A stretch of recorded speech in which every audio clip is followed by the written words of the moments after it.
The following show is not intended for children under the age of 17. There will be foul language and adult content. Viewer discretion is advised. When I'm in my zone, I feel like I'm alone. I feel like I'm unknown to the world that's full of clones. My originality's focused on principalities broken. I'm loaning my heart and soul to the game that's scared to pay it back. And failure is a motherfucker. The strength to go on and believing in another sucker who don't see the vision in you. So you gotta work harder times two. Gotta make it do what it do. With the limited sources you have, your dream is still a fine motivation in you and inspire the world to do what you can. If you love it, then fuck it, get through it. Yeah. Mumble mentality activated. I waited for so long. Get burdens I've outweighed. When you see me in my zone. All right, what is happening, ladies and gentlemen? Welcome to your favorite past time and your favorite present and your favorite current time on a wonderful Wednesday. It is Gentlemen's Talk Wednesday. And of course, as per usual, I am the one that they call Mr. GQ, and it is time to cook. What's going on, y'all? Happy Wednesday, best day of the week. Well, I mean, aside from Saturday and Taco Tuesday. Actually, most of the days are kind of better than this, but you're here for a reason. It's Outlaw, and fluff don't make you a parent. Woo, fluff don't, man. You sound kind of. We're gonna get into that one in a little bit. I'm looking forward to it, but of course we're gonna have us a grand old time tonight. It's gonna be great. It looks like it's just gonna be me and Outlaw. Look like DJ might be stuck at work, and if somehow, some way Rod show up, of course he's gonna be on CP time, which would be probably in the next 25-35 minutes. So we'll see how that go. But of course, as you guys are all aware, there have been some major bombshells that have dropped as of late, especially today.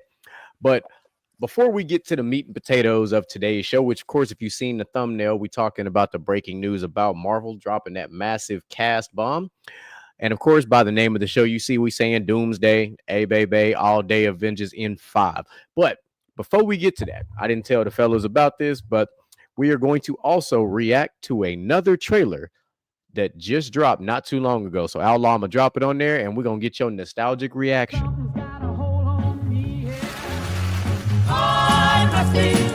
Drinks all around.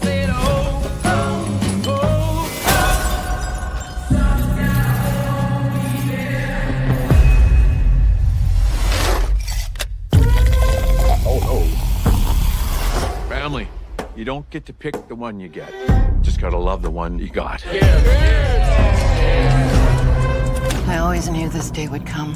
Oh no, I got it. I don't think you got it. I held him off for years. Charlie, get up here. He's a relentless son of a bitch. Won't stop till he finishes the job.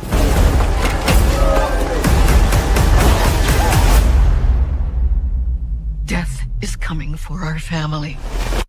I said, oh, oh, oh, oh, oh.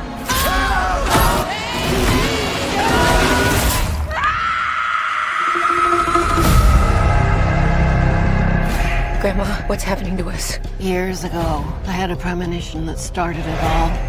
I saw what death was about to do.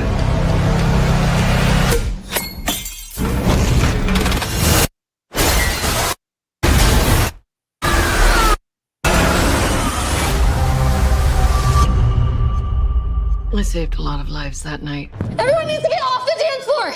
Lives that were never meant to be saved. But death doesn't like it when you mess with his plans. This book, it will show you everything you need to know to keep our family safe.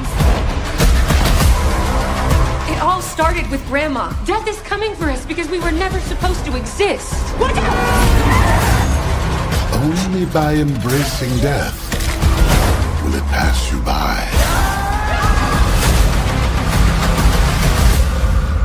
Maybe death's not actually coming for our family. Because that would be crazy. Good luck.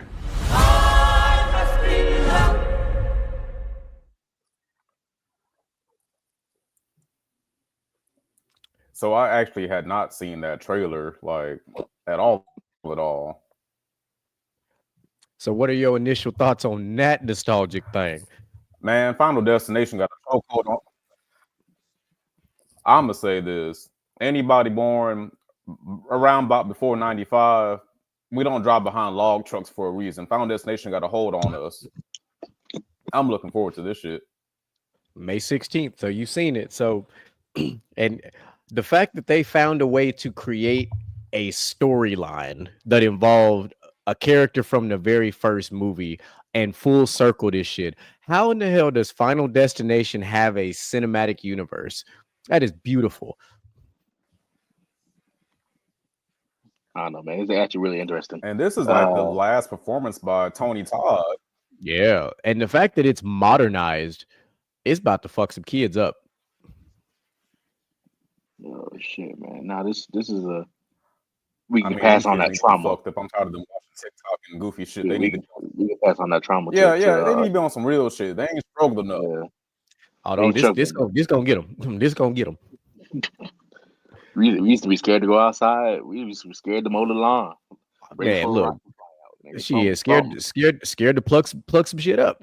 I can't go get a massage. Nothing. It's like, white girls scared to get a tan. I know they was. I'm trying to think what was like the most creative. Oh man, that one was that one with the tanning bed was pretty jacked up. Oh, girl got fried. Both of them. Like that one was crazy. Oh, the tanning bed, that's iconic. But even in this new one, I would say my favorite death in Final Destination, the damn. Now what? No, I thought I lost you. Yeah, that's what. Is the audio desyncing or what? I think so. Anyway. Yeah, I think our audio is a little, I don't know, a half second behind.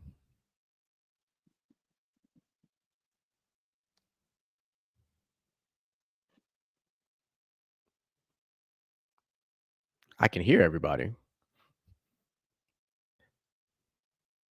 All right, I'm back. Okay, I think we might be all right. Can you hear me now? Yep, I got you. Can you hear me now? Mm-hmm. All right. Now, what was I saying? Oh, my favorite death in Final Destination. The drive-through scene where like the damn truck is like coming down the incline and they freaking the fuck out, and the damn motor shoots out the damn truck and hits Buddy in the back of the head. Yeah, that's the one where they in the drive-through. They couldn't get out nowhere. Yeah. But I mean, even that one. I still remember that. The lawnmower in this new one was crazy. Like he stepped on glass, he fell, and the lawnmower came and the electric lawnmower at that came and fell on top of it. That's some modern day crazy shit. Electric mower, because I know I got fucking one. Ryobi. Hey, I got works because I sure got electric mower. Yeah, I got electric mower. You got electric mower. A father would be ashamed. I don't give a fuck. He said dishonor on you.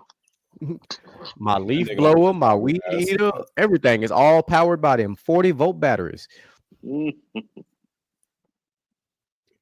Yard still be looking crispy. It don't matter. Something about that crank.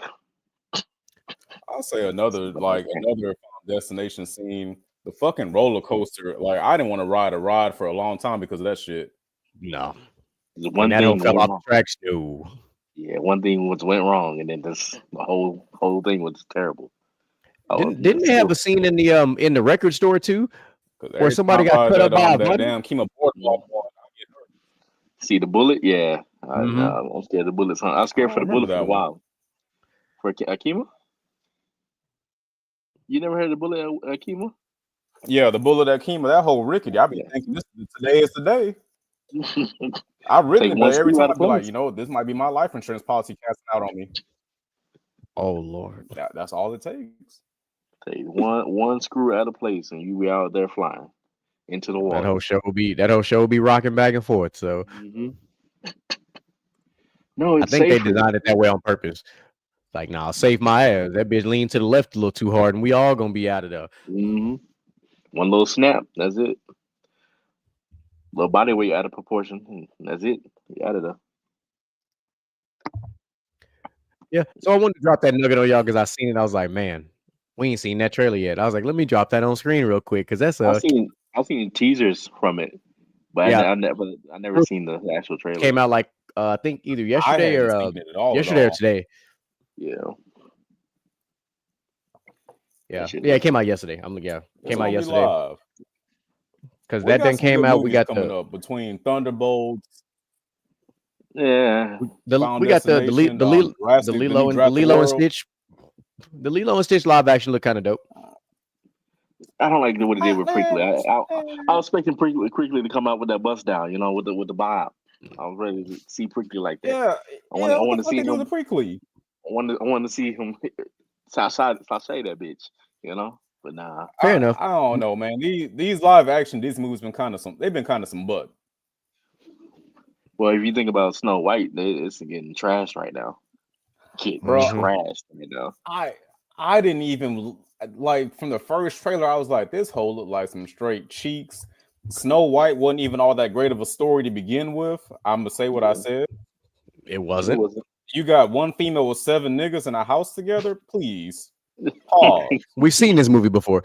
In a private browser. A little incognito, But the fun fact is, she looked like Laura Farquaad with that head shape. She looked like Laura Farquaad. I'm like, I don't think she was the best Snow White that they could have cast. Like, I didn't see it. I really did not see it at all. Mm-mm. See, that shit look like trash. They're saying they want to gaslight us. Oh, this is the #1 movie in America right now. Bullshit. If all the other movies don't show, then yeah, I guess so. Goddamn. I would not go see that right now. Mm-mm. I don't know what Disney's doing with these damn like casting like for the Disney princesses. It's like I'm gonna say what I said, but like for Ariel, like I understand, being inclusive and all that jazz, but like the Little Mermaid, the Ariel that we grew up with, that was a white redhead woman or sea woman, whatever. Like, if you want to have a black Disney princess, there's fucking Tiana. Just fucking do a live action Princess and the Frog. Like, what the fuck? They cut that though. They cut that. They not gonna do that because they know that'll be the best one. Yeah, they cut that shit. That is gonna be right now. Of all the live actions, Mulan is still the best one. Yeah. I'd argue Beauty and the Beast is up there too. But I'll buy that for $1. Cruella was dope too. I like Cruella.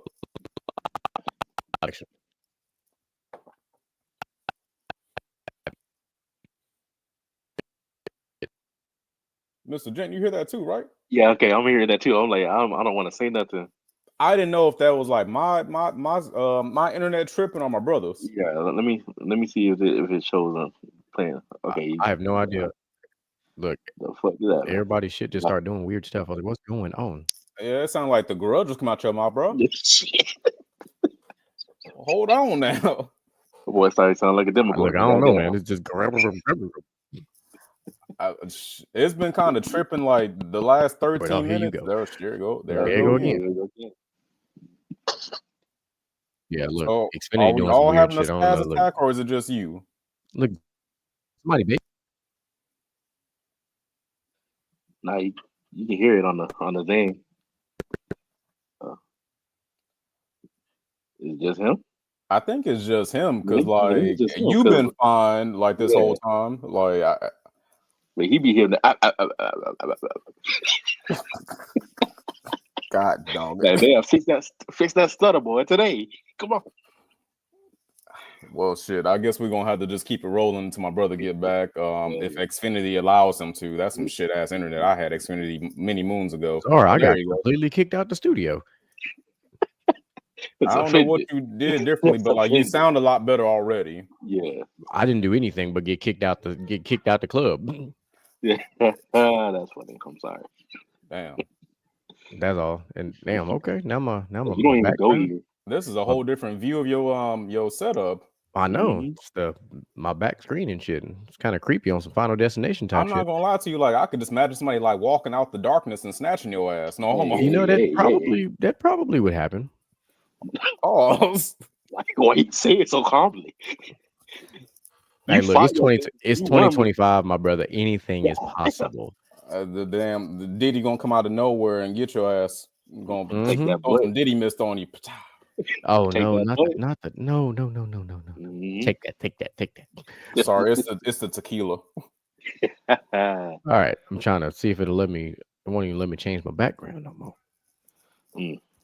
All right, I guess I'm not having a background for this show. It's not even acknowledging my mic today. I don't know what's going on. I don't know. StreamYard been doing some weird shit the last. Anyway, it doesn't fucking matter. We've been talking about movies this whole time. It's another movie that's coming out that's like a second movie actually to Happy Gilmore. So we got Happy Gilmore 2 coming out. That's true. That's true. I first Happy Gilmore. I ain't gonna sit here and hold you. Hey man, Happy Gilmore is a funny ass movie. Classic. That's a classic. That's one of the classic movie. That's Shooter McGavin, baby. What's happening, Moo? What's the deal, Moo? Like Adam Sandler made some bad movies, but that one was pretty solid. Happy I Gilmore. thought Little Nicky was some straight shit. That's cheeks. That's straight cheeks, my boy. Little Nicky was funny for what it was. Yeah. Oh man, we can't complain. Look, I seen Moo on earlier when I was looking at I saw it on his Facebook story, I think, or his Instagram story. My man was working on a house and putting up windows. Hey, that man is I did not know my man was out there like that. You say I'm outside now. All right, I'm trying to tell you. Little Nicky, when they shoved that pineapple up on Hitler, bro, that movie, that was hysterical. I'm gonna say this. My favorite Adam Sandler movie is gonna always be Waterboy. God damn it! Oh yeah, for sure. I be quoting that shit at work. I don't give a fuck. my mama said, "See, I'll be doing that all the time." That boy said, "I build houses." All right. Even The Longest Yard was a good one. Longest Yard was great. Yeah, come on now. The Longest Yard was great. Compared Click to was Little good Nicky. too. Click was good. Yeah, Click was hysterical. See, Pixels was okay, but it was still pretty solid movie. But don't mess with the Zohan though. Oh yeah, that was a good one. That's a good one. That's a good serious Adam Sandler role was what was that? The Hidden Gems movie or whatever. Oh, the gambling movie. Where it was like he was like buying diamonds and shit like that. Yeah. That was a good one.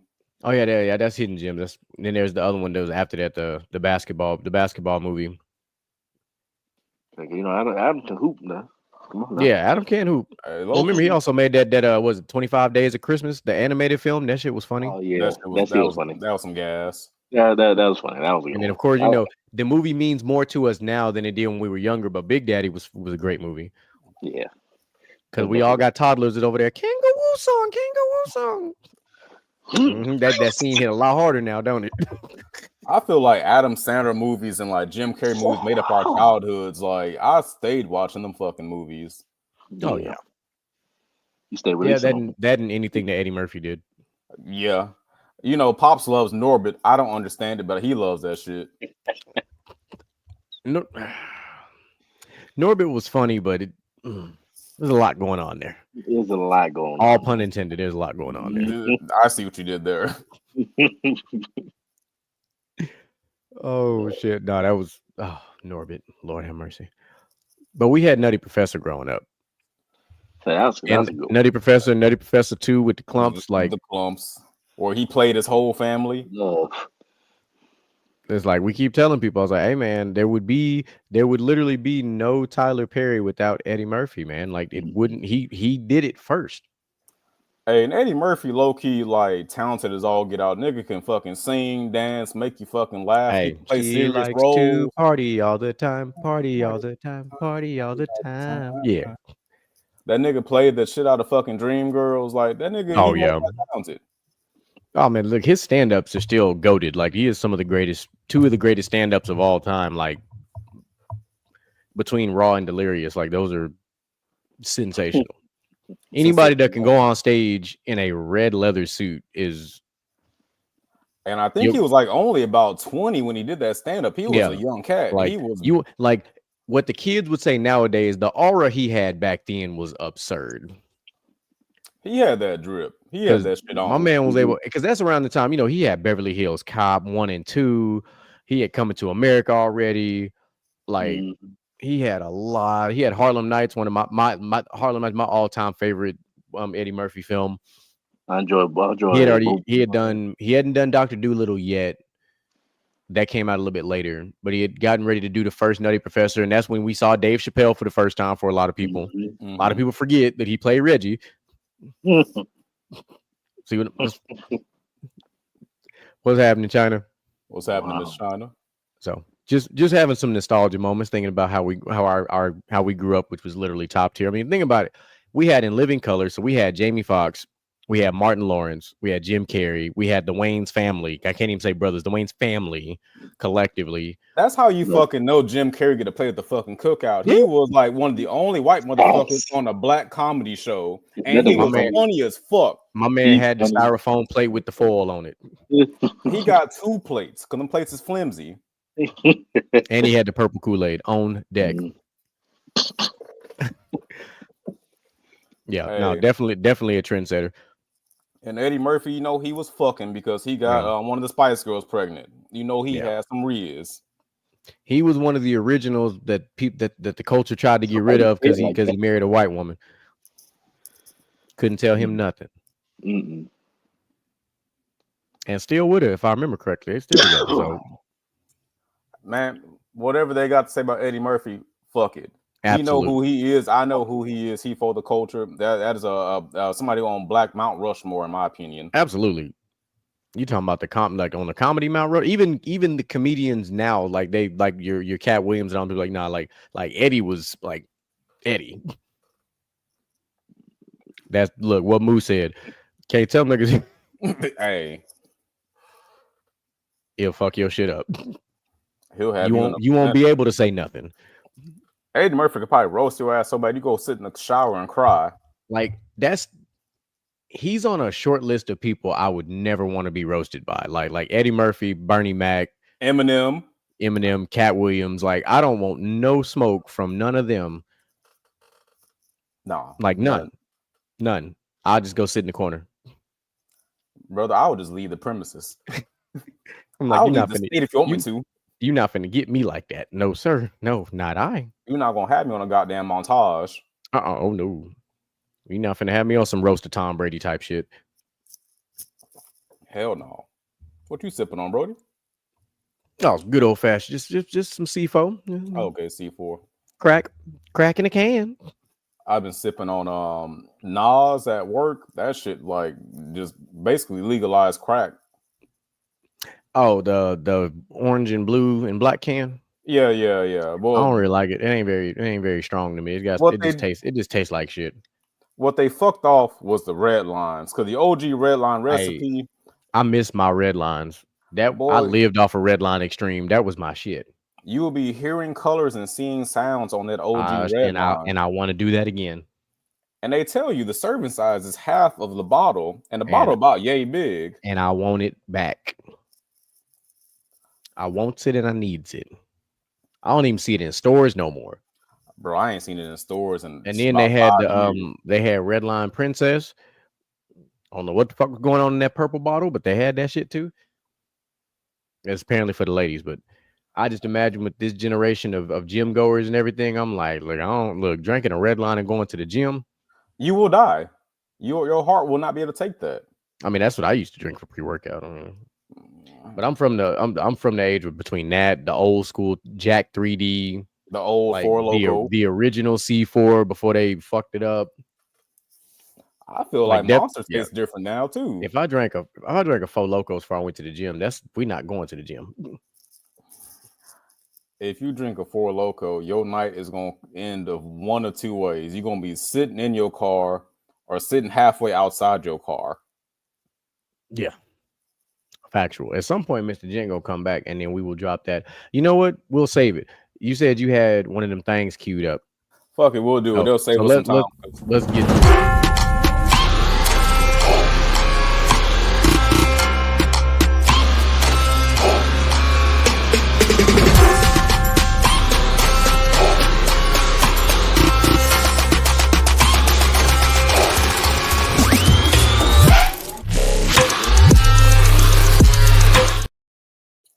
You know, I've always wondered, where'd you get my theme music from? Because that shit slap.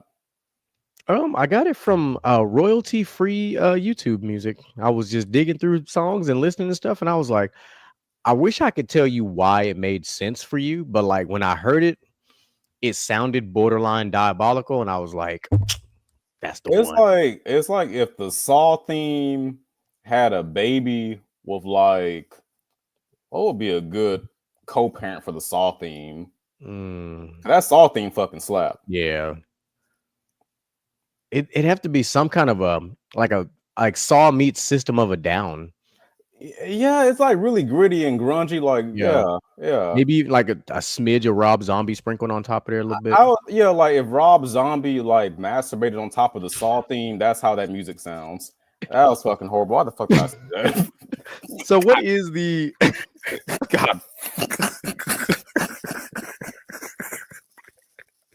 This is what happens when you give a bunch of dudes a podcast. This type of dumb shit right here. That shit. All right, fuck it. What was I gonna say today? What are we unhinged about today? Honestly, man, this one kind of strikes a chord with me. Honestly, grinds my gears or whatever Peter Griffin said, but it kind of it ties back into my tagline about how fluffy don't make you a parent. But recently, I've really come to understand that like a lot of people consider their pets to be their children. I've seen this a lot, like on social media, interactions with folks that I know, and this, that, and the third. And as a parent of an actual child, it's kind of insulting because the things that you experience with a human, a child that came from you or you adopted or what have you, like it just don't compare to what a pet is. Like a pet is still technically fucking property. You can leave your pet in a goddamn cage for 8-9 hours out of the day and nobody bats an eye. But if I leave my kid in a cage, you know, they calling CPS on me. So I just feel like it's really insulting when like people call themselves dog moms or dog dads or that's their fur babies and this and that. Like that doesn't make you a parent. Like I don't want to like invalidate how somebody feels about their pet, but your pet is still a pet. It's not your kid. And you got a whole ass dog and a whole ass kid. So like, I feel like, you can chime in and tell me if there is like a distinct emotional difference between how you feel about your daughter and a dog. Well, the short answer would be yes. Like, yes, I completely feel different about them both. On the flip side, I guess if playing devil's advocate is a thing, I guess this is how I would do it. Because I got to live both sides of this. I got to live being a dog parent prior to being an actual, DNA parent. Because in my previous relationship, I had 3 dogs. And they were like, my dogs were like everything. Like we went to the park, we played all the time. Like we went on them. I was one of them people went on a little 4K, 5K runs with your dog, like all that type of shit. Y'all like had a Facebook page for one of your dogs at one point. I both for 2 of them. I only remember one page, but there were 2. Like, but that's what I'm saying. Like I lived this whole life, and to say that like a pet, I won't even just say a dog, a pet in general is more important than a kid is just completely wrong. However, if you do not have kids, having a pet is not a bad substitute. It's like a really big band-aid after. It's like when you get a tattoo and they wrap that motherfucker in cellophane, basically. Like that's what it is. Like it's a means to an end, because at some point you'll probably have a real kid, or you won't, unless you become like a 70-year-old, like that cat lady off The Simpsons that was throwing cats at fucking people. But I don't want to be that guy. But I feel like even to call a pet a substitute for a child still has connotations that I don't like, because I still feel like there is a distinction between a fucking pet and a fucking kid. Like that's goddamn apples to fucking goddamn onions or something. That's like not even the same fucking class. They're not even that's not even fruits. That's like a fucking vegetable and a fruit. Like you can't compare the two in my opinion. So correct, you can't, because you grew up not liking dogs and animals and stuff. Like you didn't still fucking don't. Yeah. So you're for you. That's why I'm gonna be on the not even the pet side, just the devil's advocate side, because the devil don't be his advocate. I'll be on the other his discussion. Damn it. Not for or against. Let's just play it like that. But Whereas myself, I grew up with dogs. I grew up with Rottweilers. I grew up with all that shit. So I grew up with dogs as a kid, dogs as an adult, dogs prior to having kids, then having kids and having a dog. Like I done been through every phase of dog. I've also had a dog that was trained. So I knew what it was to have one of them nice security dogs that's trained. That I had a dog that was trained in military where we didn't have to talk.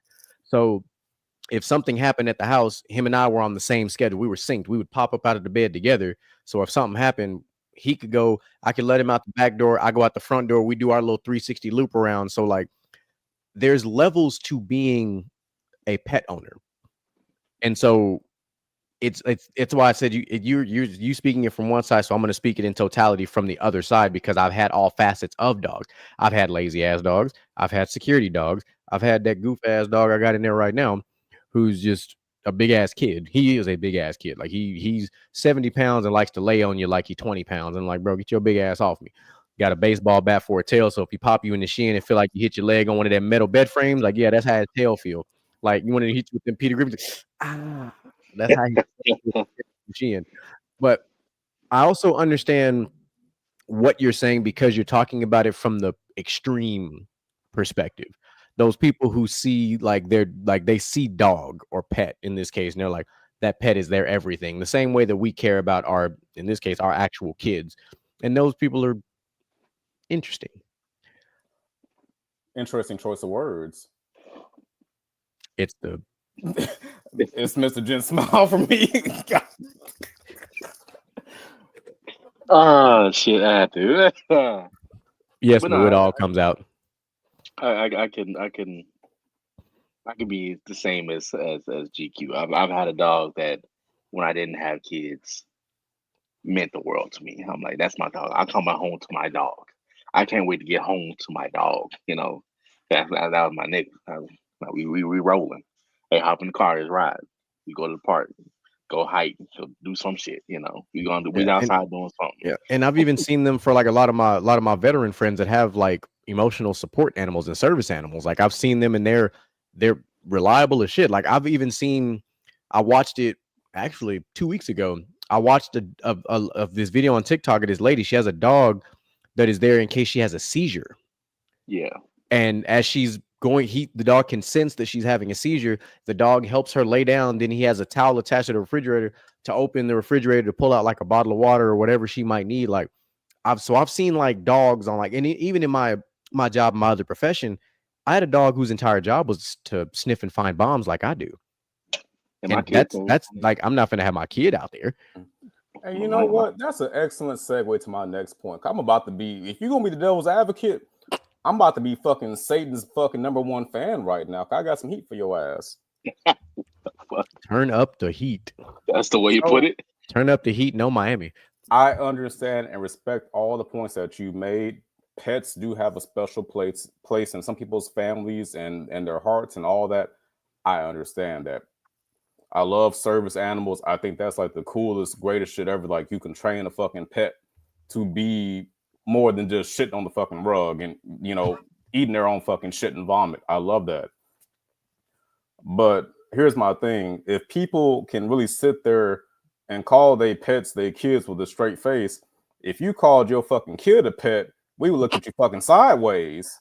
Well, first of all, we grew up seeing people put their kids on leashes anyway.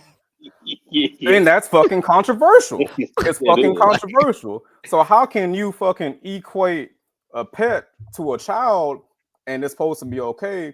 But if I fucking equate a child to a fucking pet, they like, nigga, what? So it don't go both ways, does it? No. That's not even a double-edged sword. That's just a. Never mind. I'm not gonna say what I was about to say. You seen the Rise of the Planet of the Apes. You seen the Rise of the Planet of the Apes. You saw Caesar get pissed off about that damn leash. Come on now. But you don't see what I'm getting at. Like, how can you call, you know, pets your kids, but it don't go the other way around? Like, because like that means fucking pets and kids are two different things. If you can't call a fucking kid a fucking pet, there's obviously a disconnect there, right? There is. Like there is, because the biggest difference between the two is one of them talks. Well, I'm just Some saying. dogs can talk as well. I mean, I know some of them them huskies and shit be, or they got them little buttons talking about some bitch. Food now. Like damn, little nigga. Oh. Like, hold on, bro, about the box. But if we do math, I just feel like if you're gonna do 2 + 2 = 4, and then try to go backwards, and somehow you get fucking -3 instead of fucking the sum of fucking 4. Obviously, they don't fucking equal up to be the same fucking thing, right? True. And because I know what direction you're going with this conversation, I'm gonna full circle it by simply saying it like this. If you are one of these people that Outlaw is referring to, you the extremist side, this is the first time I've used that word on this goddamn show, extremist side of being a pet parent, pet owner, whatever you like to call yourself, and you do not have children of your own, that also does not give you the ammunition, the wherewithal, the intestinal fortitude, or anything of that, or the opinion, let's just keep it simple, to say anything about people who have actual children. You cannot tell them anything about their parental anything. You're not allowed, because you have no dog in this fight, all pun intended. I like what you did there. I did that. I thought you'd appreciate that. I always do. That's valid. I'm a fan of that. That's good stuff. I figured we was gonna cook with that one. Oh yeah, we gonna cook. That was a simmer. Like we really just getting the onion. We was browning the onions, getting them caramelized. We really didn't fry like we could have fried. Yeah, but I will say this, people, audience, chat, whoever's gonna watch this down the line, if you have dogs and they mean everything to you, I love that for you. Like, I have grown to appreciate animals, but they're still animals to me at the end of the day, and I will never consider them to be anything more than animals. God damn, how many sips you gonna take, Jen? That man was pinky up, just like I was laughing, so I couldn't drink what I was doing. I was like, my man taking shots with his pinky up. Like, what's really going? Hey, no, I do appreciate animals for what they are and for what they can do. It's just, in my mind, they will always be animals. 100%.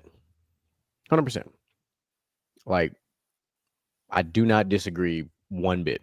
Yeah, and no amount of how much you love them, that don't make you Fluffy's mommy or daddy. You are Fluffy's mommy. You are Fluffy's owner, because at the end of the day, that pet is actually your property. I can't call my kid my property without motherfuckers looking at me like this is like 1500 or something. Like, well, I'm glad we didn't have this show happen a month ago. You ever fuck wouldn't fucking happen? I've always felt this fucking way. I know, but it's just the perfect wordage. Talking about property and all this shit up in February would have been a whole different ball game. Speaking of the month of March, despite the fact that it's almost over, it kind of came and flew, didn't it? Yeah, it did. But we didn't get a chance to really say anything about it. But happy Women's Month. Like, that's cool. Like, I can't believe we didn't really talk about that much. So because we love and respect all. So, and I know for a fact the three of us, on this panel right now have some exceptional women in our lives that have done some amazing things or great things or whatever the case might be, type of things for us that we will never forget. I'll even give a shout out to our daughters, because I consider them to be exceptional women. Yeah, and stress causers, but that's, I mean, part of being a woman is stressing niggas out, but there's also other facets. And you know what? Our daughters might already have their associate's degree, or they're at least taking AP level courses on that. Gotta be. Because man, I'm like, how you know how to piss me off today? How you know the combination to use on the Nintendo controller? What's going on?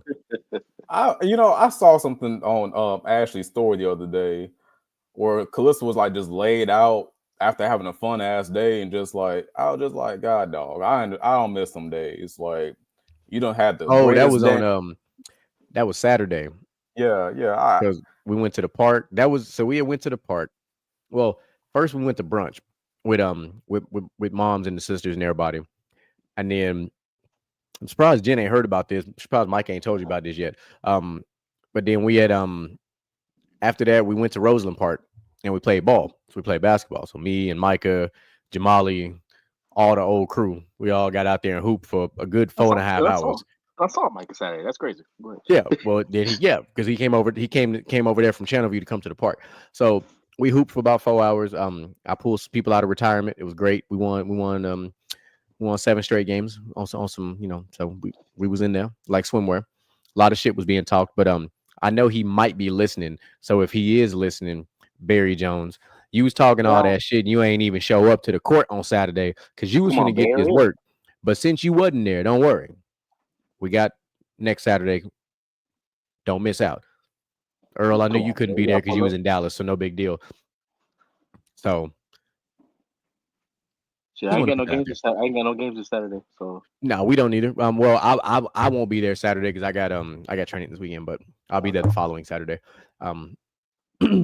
But yeah, so that's why she was wore out, because she went from excitement at brunch to eating food and hanging out with her nana to being at the park and running around and playing around and seeing her daddy play basketball for the first time and all the stuff. So, and playing with her cousins and having Tweety Bird ice cream, which, speaking of, you talking about the ice cream truck? Yeah, I'm about. Yeah, I already know where you go with this conversation. Because them damn character ice creams don't look like nothing like the character. No, I paid $5 motherfucking for a Tweety Bird ice cream with blue gumdrop eyeballs. When we were kids, some hosts was $1.50 at Dairy Queen. And then I bought the nephews. You know what I'm saying? I bought Key and RJ. I bought them the little bombsicles, like the bigger than the bomb pop that we have. Like the bombsicle, like one was like extreme sour nose. Them things was like $3.50 a pop. I ended up paying like $12.50 for all 3 of these ice creams. And I'm like, bro, I could have went to HEB and bought a box. No, here's what you do. You get you some Kool-Aid and freeze that hole, make your own popsicles. We was talking about that. Hey, listen, we was talking about it last week on the show. We was talking about the Cool Cup lady, man. This is when you need a Cool Cup lady to pull up, man. I done made Cool Cups for the kids before, and they're like, how'd you do this? Nigga, this is what we did when we were 5 years old. What you mean? This is how we survived. We used to go to one cup and put that hole in the freezer. Everybody had the Cool Cup lady in the hood. She sold the Cool Cups, the pickles, the chips. Like if you didn't want a Cool Cup but you wanted a pickle juice cup, she had the pickle juice cup frozen on deck. 25 cents. Yeah. 25, if you wanted a soda, you can get a soda for $0.25. Like, you save up your little money for the. I'm telling you, and you ain't even have to do it. All you needed was $1, man, and you was Gucci. Good for the rest of the day. Get you a honey bun and a Cool Cup for $1. You good? Shit. Try that shit now. Honey bun in the microwave for 5 seconds. Ooh, baby. Hey, look, you do that, and then what you really do after you do that is you go in that nice little dry storage cabinet over there and grab you some syrup, put your little syrup on that thing, or you put some honey on it. That's some on Papa Loppin', baby. Hey, shit. Yes. Well, honey buns is big backery that I love. So yes.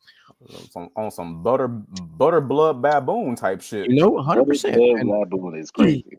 And yeah, of course. And I know, like I said, I know everybody and their mom is waiting for us to talk about the movie. That's going to take up like a good chunk of this show. We'll get there. But I've had this queued up for like 3 weeks. So we're gonna fucking do it. So I got something I've been waiting. I hate the mic is not gonna be here for this, but having 3 dads on this panel makes it absolutely perfect. So here we are.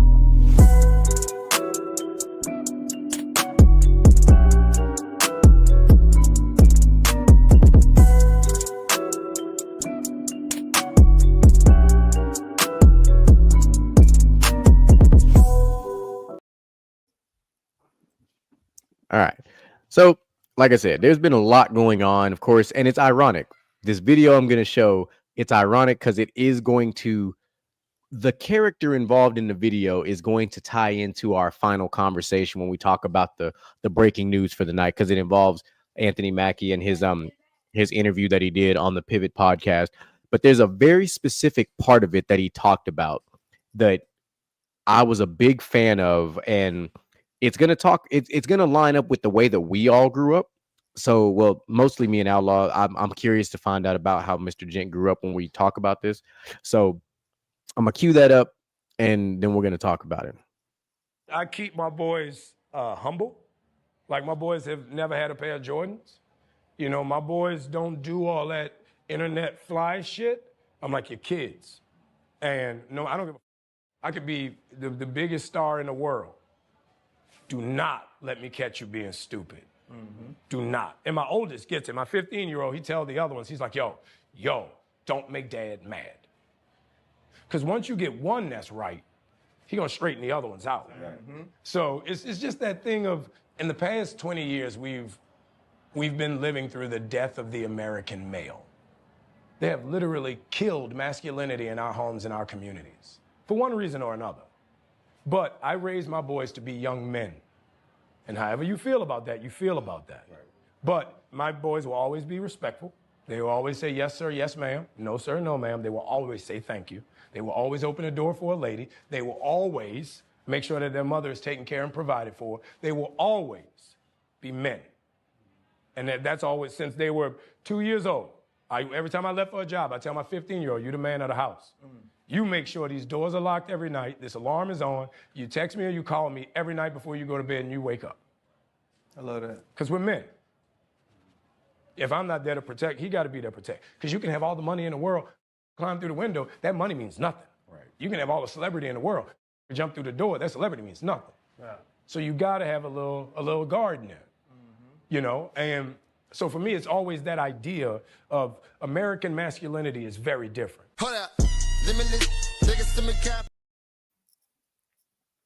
So there's a lot to unpack there, but everything that he said was my childhood. That is exactly how my mother raised me. I didn't have any Jordans as a kid. I was always taught to open a door for a lady. I was always taught to say my yes, sir, no, ma'am, all the above there. Anytime my mom went somewhere, you're the man of the house. Make sure the doors are locked. Make sure the windows are closed. All the stuff. Like, this was like I thought it was a normal thing, like the checklist, as I like to call it. It was always like, when mom left, I couldn't do anything without checking the doors, checking the windows, like everything. Like, that was always like a thing. Obviously, we didn't have cell phones back then, but we had the whole landline thing. But the key point that he made is when he said that we are killing masculinity. And I had to think about it, and I had to watch. I'll probably watch that clip probably, I don't know, about 30, 40 times, because I had to kind of encapsulate it for what it was. And he made valid points, because there are just not enough strong-minded fathers raising kids these days, and specifically raising young boys. Obviously, I am a girl dad, so I'm kind of hybrid raising my daughter with my wife, but I'm not entirely raising my daughter like a daughter. I'm doing kind of both sides of the spectrum, because yes, I want her to be a girl and be innocent and have all the fun and do all the things, but she also needs to slowly but surely understand that, the world is not unicorns and rainbows like she loves. So sometimes things are going to be tough. Sometimes things are going to be hard. Sometimes you're not going to get everything that you want. So I took a lot from that.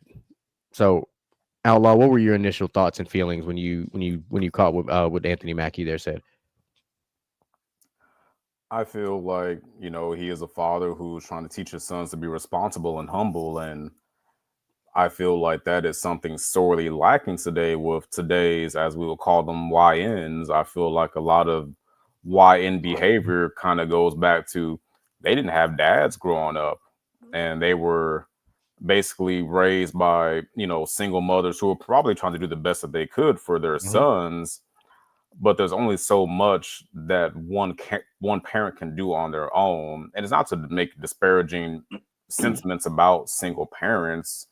It's just that kids generally do a lot better in two-parent households. There are things that you will get from your mother and things that you will get from your father. And when you have a single parent, oftentimes they're trying to fulfill both roles to the best of their abilities. And it's just, who can wear multiple hats, because sometimes we can barely wear one hat and fulfill one role properly, let alone doing more than just that. You even see it at work. If your boss asks you to do 4 and 5 things outside of your actual job duties, you're going to fuck off some things eventually, not for, lack of effort, but it's hard to do more than what you're capable of doing. And I feel like that's where we're seeing issues with, young men and young women who are lacking sufficient parenting because they didn't have both parents. And when it comes to, I guess the death of masculinity, I feel like there is a lot of talk these days about like toxic masculinity and what that looks like and what that is. And there's definitely a lot of that out there, like for sure. But what is healthy masculinity? Like, what does that look like? How do you foster that in a young male, I think it starts with the foundation of building that foundation of respect. I think it starts there. And, we had a show, we talked about this a year and a half ago. And I do truly think when we talked about the death of chivalry, and I think that is the thing. It's not even that we're not teaching it. It's not being received by this current generation. That foundation of chivalry amongst boys and men is extremely important. Mm-hmm. But the problem is, unfortunately, our generation, by our, I mean, me and you, Outlaw, that type of moving that way has been considered simpish behavior, soft behavior, all these. It's been labeled as negative when, because it got overtaken by the independent movement. So all of a sudden doing what seemed normal became a target. It became a like, oh, why are you doing this? I don't need you to do this. I can do this by myself. So then of course the natural male response is to be like, all right, bet, close. So that to your point, we were raised to be providers and protectors, and with this independent movement, if you don't want a protector or a provider, what good are we? We're basically essentially useless because that's all we were programmed to do. Yeah. What you got, Jim? So I like all y'all's points on this shit, but at the same time, I feel like this generation that we're living in now, all the YNs and everything like that, have been programmed to get your nut, get your money, and Like that's about squirrel. it. Get your nut, get your money, go and get out of bad business, because these bitches ain't shit. They're gonna leave. They're gonna do this. They all want is money. So, based off what you just said, which is funny, it's the polar opposite of the independent woman movement. Exactly. Because instead of the woman, it's the male. Mm-hmm. Because I mean, we've seen it. There are a lot of studies that have shown like the amount of people getting married has gone down. Now the males are choosing to not be married. The males are choosing to be single and live life and do all the things. Or we've noticed a lot of American men are going overseas and getting traditional women because there really are not very many traditional women in America these days. Right. Because when I was growing up, I was raised pretty much like y'all. I didn't have Jordans. I had the Shaqs. I had the Fubu's. And classics. Don't forget the Reebok. In the Reeboks. Hey, don't forget the Shaqs, damn it. He says Shaqs. Yeah. The Shaqs and the Feelers. I had the black and red Shaqs. And I wear them bitches every day. And the Dad sandals. Now that's what we had back then. And the Debo sandals and the Dream shorts. Yep, exactly. So, but that had a hard time back then telling us emotions, telling us how to feel. But he did, for a fact, show us how to treat a woman, how to respect a woman, because he did it with my mom. So he showered her with gifts. He went to work, came back, paid what he had to pay. And that's all we saw. Take care of our mom. Pay what you got to pay. Protect the house. So that's how we was raised. Protect and provide, basically. And I mean, we're going through so many phases. Like, just think about, we just talked three of us. We just talked about three separate types of things. I'm 35. Outlaw, you're what, 33 now? Mm-hmm. Unfortunately, I feel it. And then you're 28. But think about what we just, all three of us just talked about the last 25 years from three different viewpoints of how we've seen the world. So imagine how, as y'all have both said, these YNs are seeing the world now, because they're seeing the world as if I don't need a woman. I can do this. I can go get my money. I can keep all my money, and I can get what I need, which to use what Jen said, get my nut and be out. So here's what I'm gonna say. If that is the mindset that they've adopted, please go get snipped.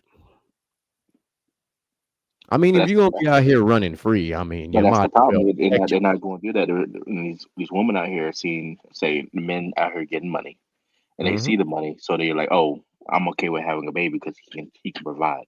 But Yeah, he's and we not see it with saying, all these professional athletes and how why they all yeah, I'm gonna basically, say especially this. in the NBA, they all kind of No, I'm gonna stop y'all right there because providing financially is not providing entirely. Because to no. provide for a no. woman and your kids requires a hell of a lot more than money.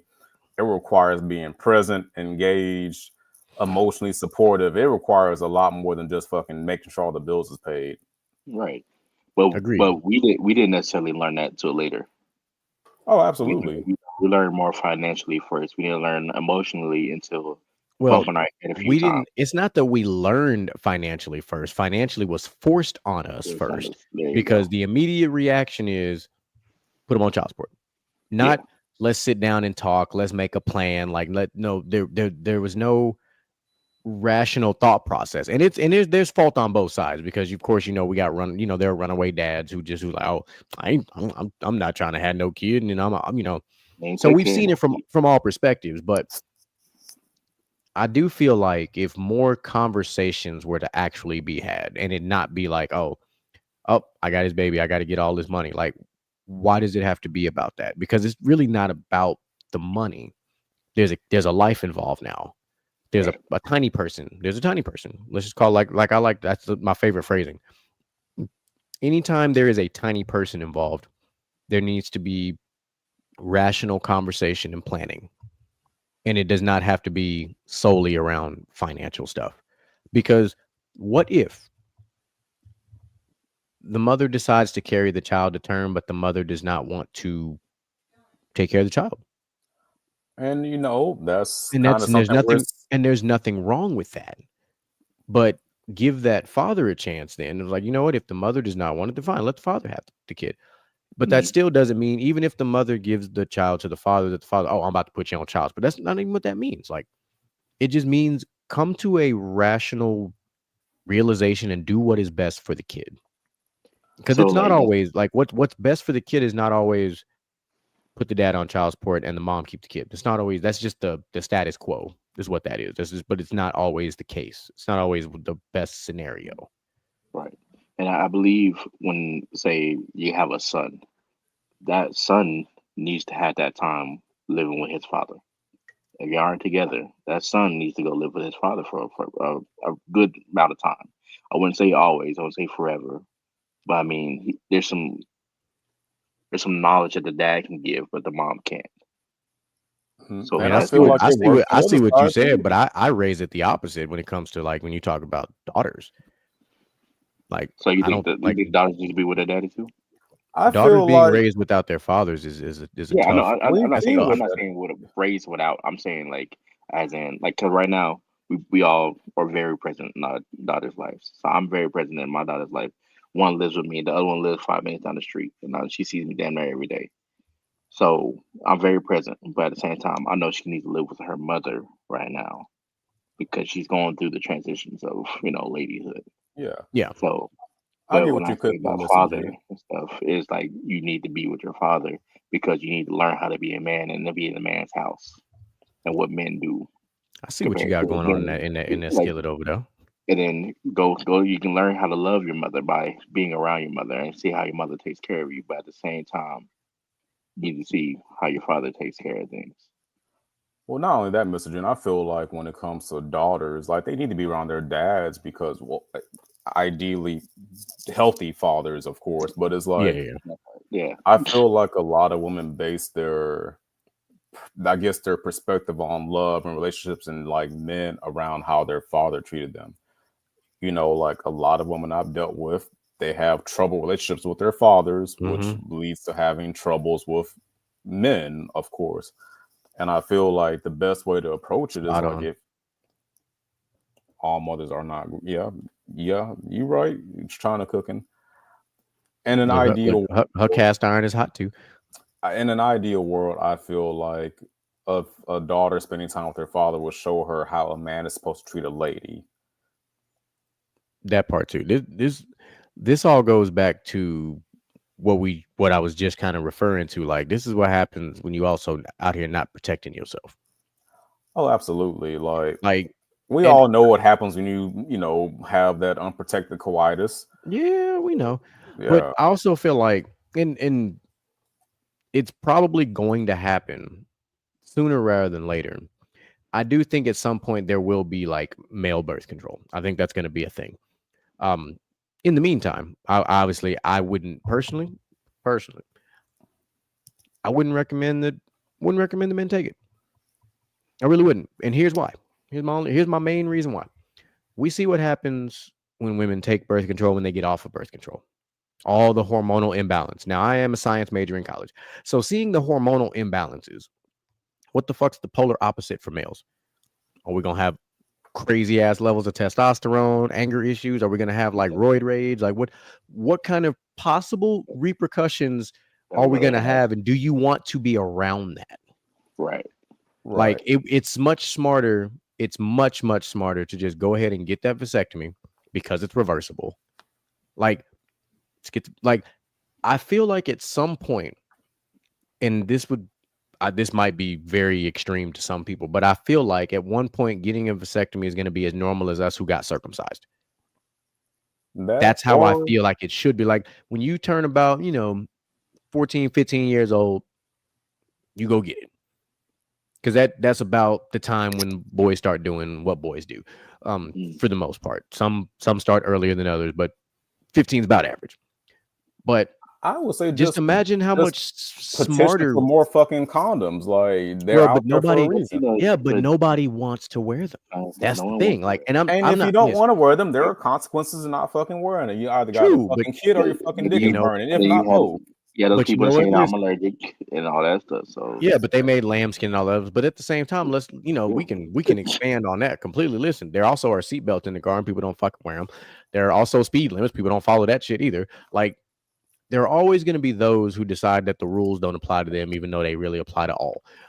That's that main character syndrome. Yes, but at least if you go a route like that, like when they turn about 14, 15, they go that route. I think you can prevent a lot of early accidents. Like, and I'm not trying to say that as a negative thing, but the last thing you want is your son or daughter to be in high school and have a kid on the way, because high school is a very crucial 4 years, and a child in the mix of all that is wild, because the timing is everything. Because what if it happens your junior year when you got to take all your exit exams, your SATs, your ACTs, everything you need to get ready for college, if college is what you're going to do, and all of a sudden you got a kid on the way? Like, you got to wait. You're not going to be able to focus. One, you damn sure going to be able to focus. Your grade's going to suffer. And then, I'm speaking mostly about like the mother would suffer the most, but the male, if he's staying around, he going to be stressed the fuck out, because he going to be like, damn, my whole life changed. I got to get a job. I got to go do this. I got to do that. Like, there's a lot that goes on.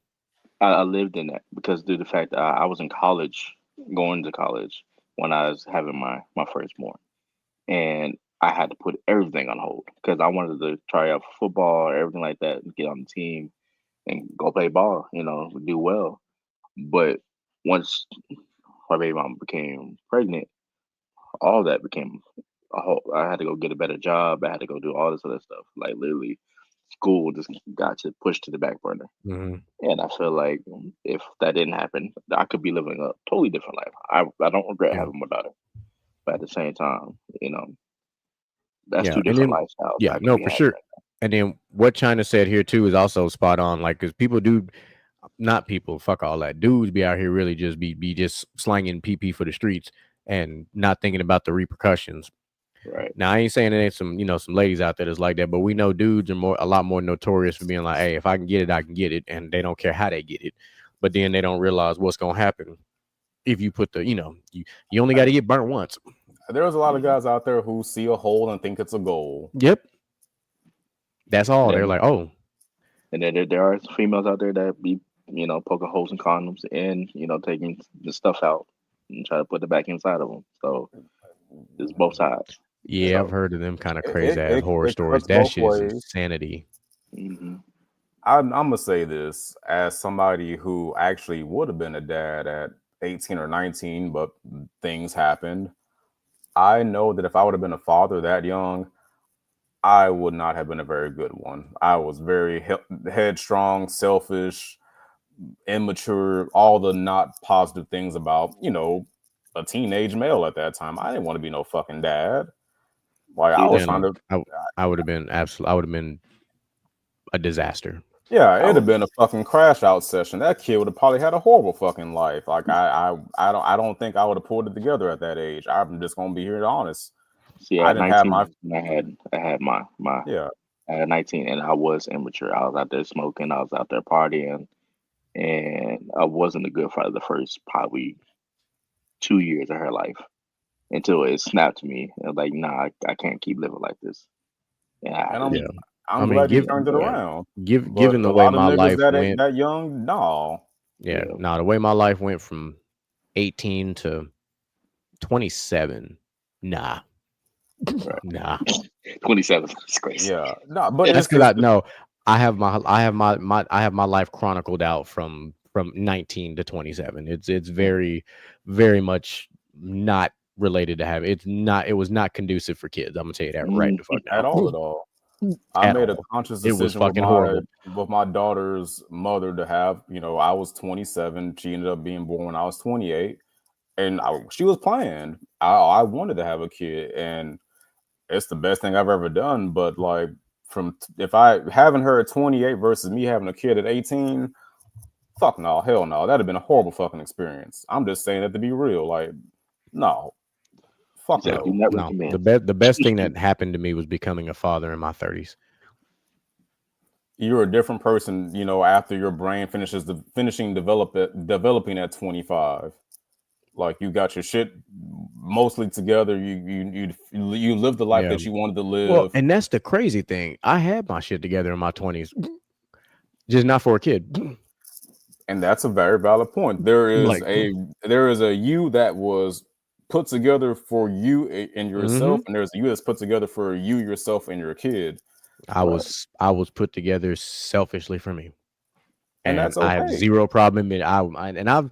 I've told many of people this story. I was like, I told a lot of people in my 20s I was not having kids. I probably had, realistically, from 19 to 27, I had 2 scares for sure, 2 scares for sure. Maybe a third, but 2 for sure. Like got the I'm late text, like 2 for sure. Boy, that should keep you up all night long too. Man, it sure the fuck did. Draws filled up to the brim. Shitting yourself. God damn. I mean, can't sit straight. I was a connoisseur of Plan B at CVS. They knew my name. They knew me by fucking face. It was like, this nigga in here for a reason. He don't come in here for shit else but Plan B. Like I was him. It's the usher finger walking to the back. For a fact where you going. No, I had my PhD in PO, so not all of us were pull out masters. Some of us were just pull out trainees. Yeah, I had my PhD and then I had my master's in the arts. I was good about covering canvases.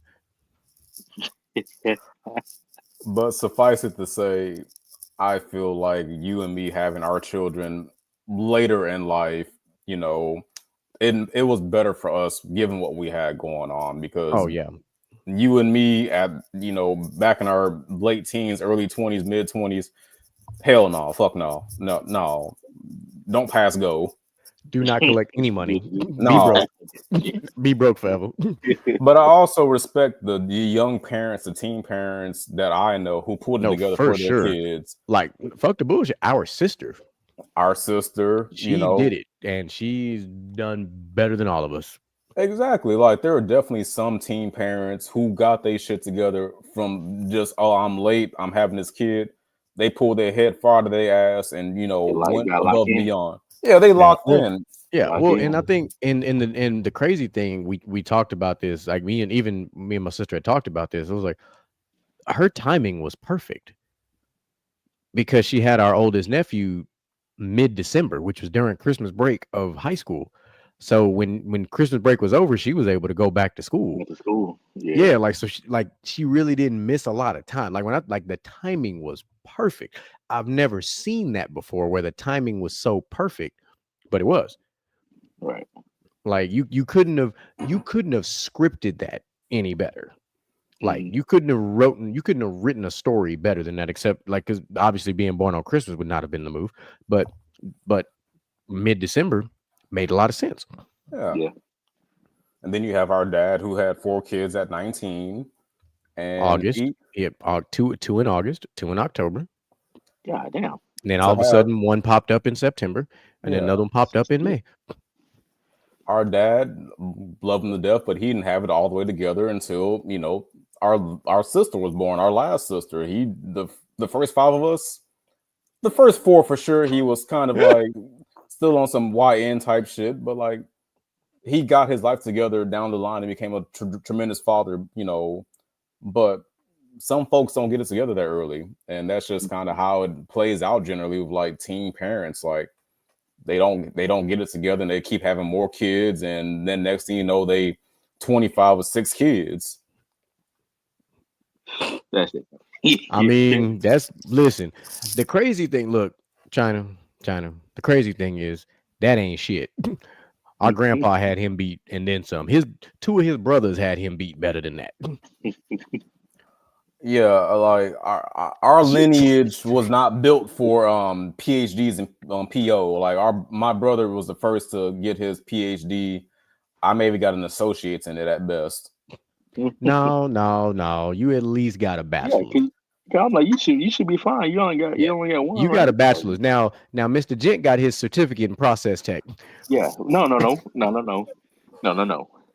Don't do that. Don't call him a goddamn P-Tay just from Baytown. Goddamn it, that's a demographic slur. Thing I can say. That's a slur. Pull out method that I have, every girl that I pull out on have not had a baby. Now, yeah, but I'm talking about how early you had a kid, my brother. See, that wasn't my fault. That's a whole different story, though. Bullshit. It's not your fault. You was in biology class. You know how this zygote shit works. Yeah, but it wasn't. Yo swimmer, her egg created a zygote. You know how this shit works. I'm gonna give Mr. Gent some. I'm gonna be devil's advocate for Mr. Gent. Being 18, 19 years old, and you swimming without protection, no life vest, no floaties, no nothing. You get lost in the sauce. I know what that shit felt like. God damn it, I know. I had no control of the situation, and that's all I'm gonna say. The situation had control over you. I had a black case in the trunk of my car. I carried them motherfuckers. They was in my room in the trunk. Like there was a song from IMX called "My First Time." I took that shit to heart. I mean, I'm just gonna say a lot of young YNs, they get there their first time. They don't know what that shit really supposed to feel like, and 30 seconds later, they're like, "Oh shit!" Man, you said 30 seconds. You being nice to some of them. I'm just saying, a lot of YNs they get off in that pool for the first time with no floaties and they can't tread water. They can't tread water. They calling for a fucking lifeguard. I get it. I know how that shit feel. Help. Get off me. Get off the wall. Get off the wall. The beads of sweat start coming down your fucking face, and the back shot is back shot, and the next thing you know, you start sweating behind your ear. The problem is all these damn shows fucked it up for them because they thought it was all gonna be like that, all passionate and all that shit. Like, now watch American Pie and watch how it really go. If any nigga tell you that his first time was a great time, maybe, but it wasn't a long time. It was a long time. I will be one of those then because I was okay, Mr. Exceptional Negro. It's not that. It's because I had it. It's because I had an exceptional partner who was experienced. There we go. Why. But if it's a YN and a young lady, it's their first time together. Yeah. I think didn't we hear it? Was it last week Didn't somebody call the female version of the YN young hoes? Ain't that what they said? Yeah, You young I hoes. don't YHs like that. YHs. I don't like it, but it was I funny. don't. But it just YN sound is weird. okay, but YH, that's YH don't kind of sound right. That sound like a Japanese company. I'm about to go buy some computer chips from or something. YH sound like some shit you get at Daiso for all the culture people. Oh my goodness. Hey, So Daiso now that slaps. yes. So now that we've covered all of our bases, let us get to, as we'll call it, the meat and potatoes of tonight's show. So everybody sit back, relax, and if you have not, for some weird ass reason, not seen this Marvel bomb drop, we'll play it for you now.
So there's Yeah, quite a come bit to on. it's quite a bit to unpack there. So we'll start with the Easter One eggs. thing I'm gonna say. One Go thing for I'm it. gonna say. They paying that man $75 million. He better be out there. He's gonna show his motherfucking face. And They you know say what if you gonna we gonna do? pay You you gonna this be there much money, regardless of what he goddamn do. you gonna show your motherfucking face at the goddamn everything. Goddamn. He ain't got a choice. But the first Easter egg I caught. So when Jit put it in the chat, I had already watched, I think, an hour and like 40 something minutes of it. Because let me tell you what the fuck they did. It's 5 First of all, hours. they didn't even announce this shit. They just went live on social media. It went live. Drop that And bitch. somebody just walks out, put your chair down. You're like, Like, okay. I'm thinking they getting ready for a press conference or some okay, shit. cool. All right, I'm yeah. gonna put this chair down.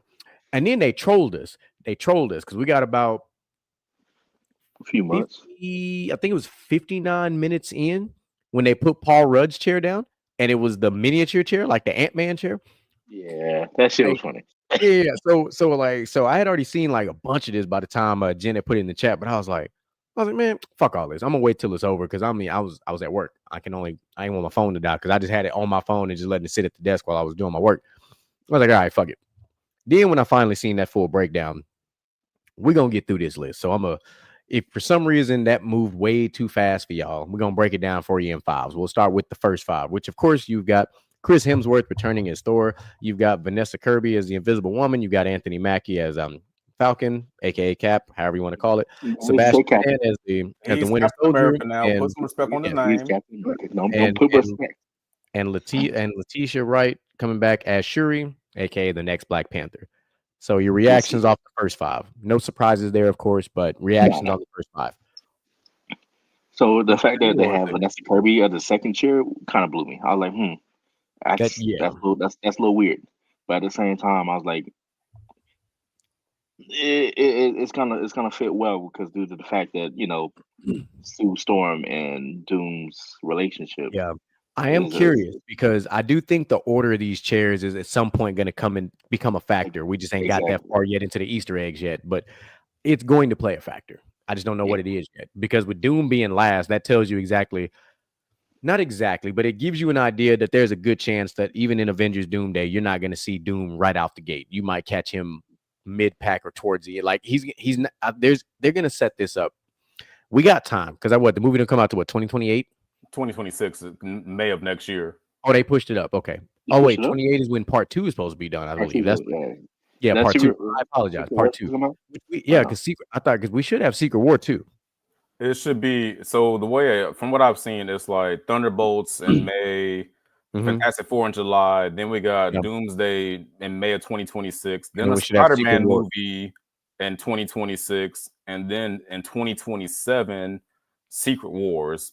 Yeah, that makes sense. And then you have Doomsday Part 2, which I think it's going to happen because I've seen enough interviews. I do believe we're gonna get our guy back.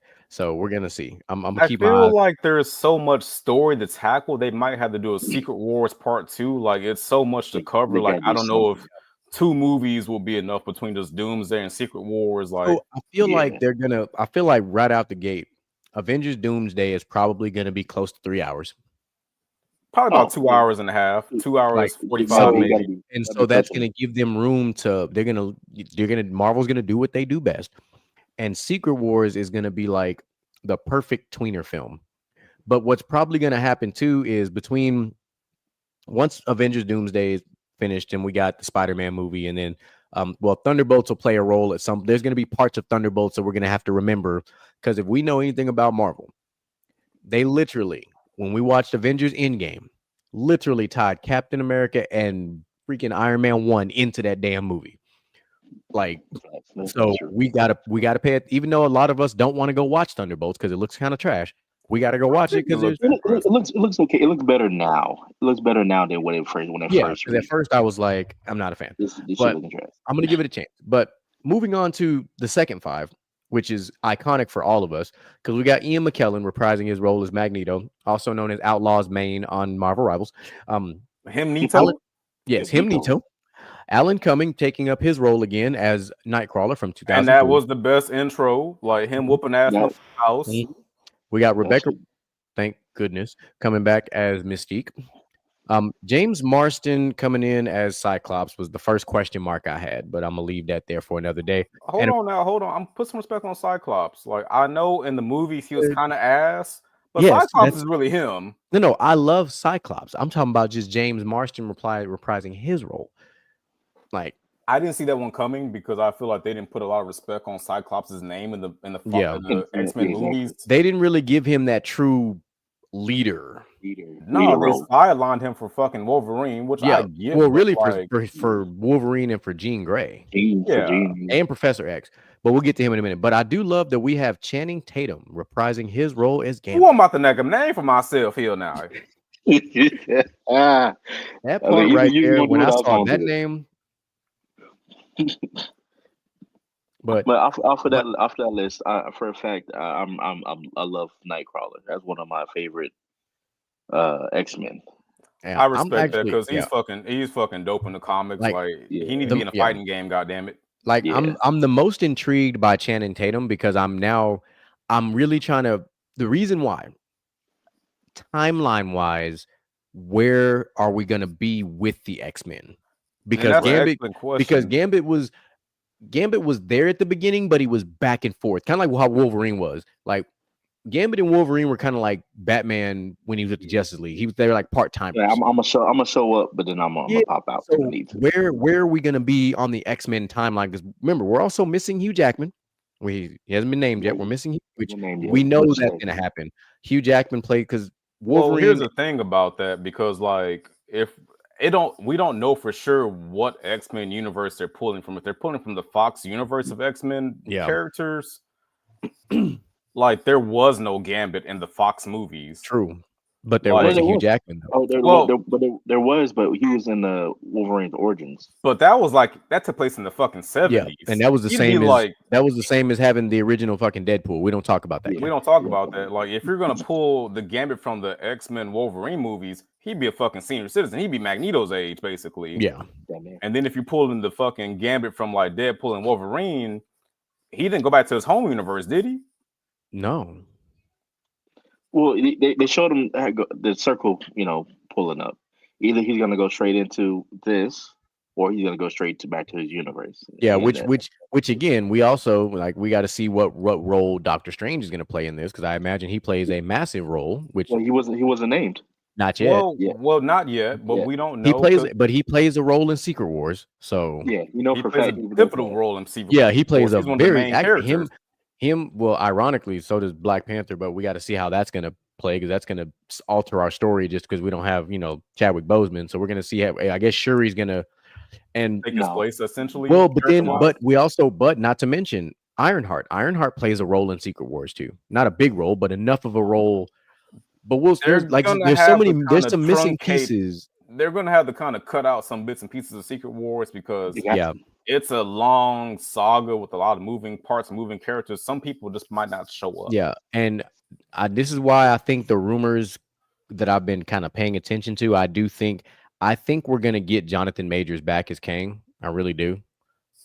I've been watching a lot of interviews that Jonathan Majors has done, and the conversations that he's been having, and the directors have been taught. I don't be surprised if Robert Downey Jr. pulls some strings and makes that shit happen, because we need what role Kang. would Kang have in the story? Because Kang in Doomsday.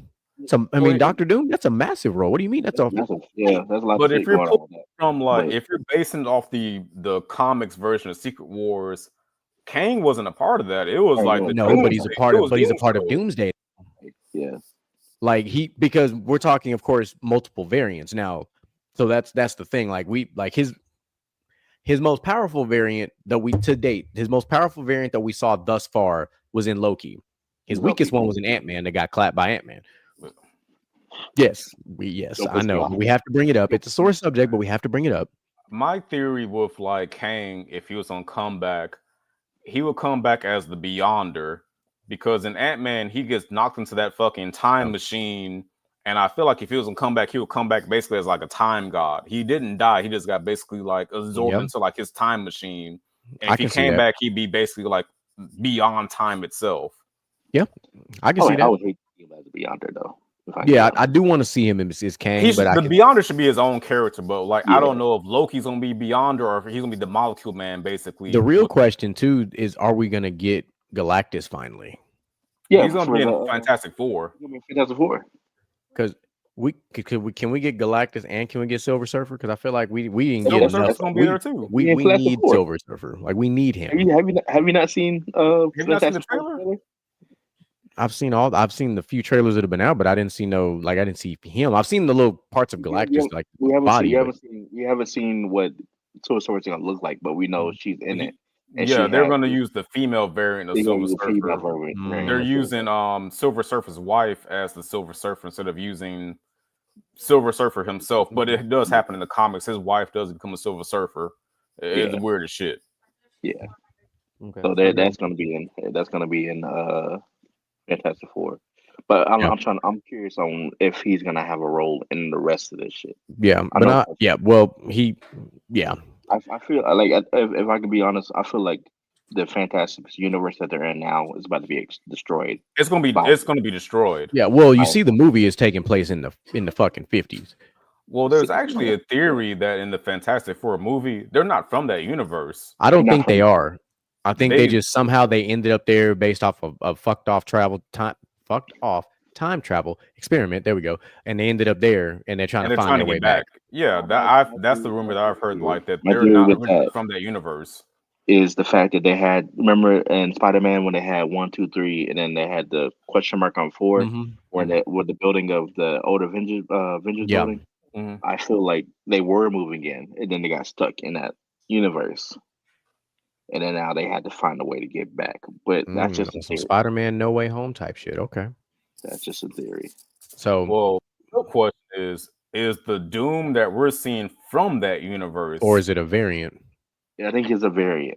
I think he's gonna be a variant. I think he's gonna come out with an all green suit, pulling that shit. But I think he's gonna be from the other universe.